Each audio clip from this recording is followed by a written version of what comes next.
যে যে অবস্থায় আছেন আপনারা ঢাকা বিশ্ববিদ্যালয়ের কেন্দ্রগুলোতে চলে আসেন, ভোটাধিকার প্রয়োগ করেন। বাংলাদেশের স্বাধীনতা, বাংলাদেশের সার্বভৌমত্ব, এই বিশ্ববিদ্যালয়ের শিক্ষার্থীদের মানবাধিকার এবং এই বিশ্ববিদ্যালয়ের শিক্ষার্থীদের মত প্রকাশের স্বাধীনতাকে অক্ষুণ্ণ রাখতে আপনাদের স্বতঃস্ফূর্ত উপস্থিতি একান্তই কাম্য।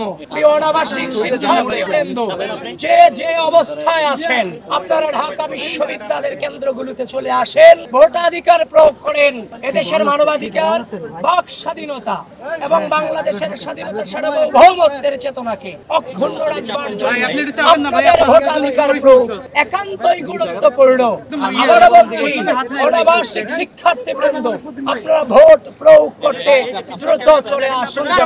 ওয়ালটন এখন দেশের সীমানা পেরিয়ে পৌঁছে গিয়েছে 50টিরও বেশি দেশে। ওয়ালটন, ঘরে ঘরে বিশ্বজুড়ে। ভোটাধিকার প্রয়োগ করতে যাব উদয়ন স্কুলে, সেখানে ওই সম্পর্কে আমাকে জানতে হবে, তারপর আমি মন্তব্য করতে পারবো। এর আগে আমার মন্তব্য আমি আবারও বলছি, ঢাকা বিশ্ববিদ্যালয়ের অনাবাসিক শিক্ষার্থীবৃন্দ, আজকের এই দিন বাংলাদেশের দিন, বাংলাদেশের বিজয়ের দিন, বাংলাদেশ পন্থীদের বিজয়ের দিন, বাংলাদেশের ভোটাধিকার, বাংলাদেশের স্বাধীনতা, ঢাকা বিশ্ববিদ্যালয়ের শিক্ষার্থীদের মত প্রকাশের স্বাধীনতা টিকিয়ে রাখার দিন। আপনারা কোনোভাবেই অলসতা দেখিয়ে বাসায় বসে থাকবেন না।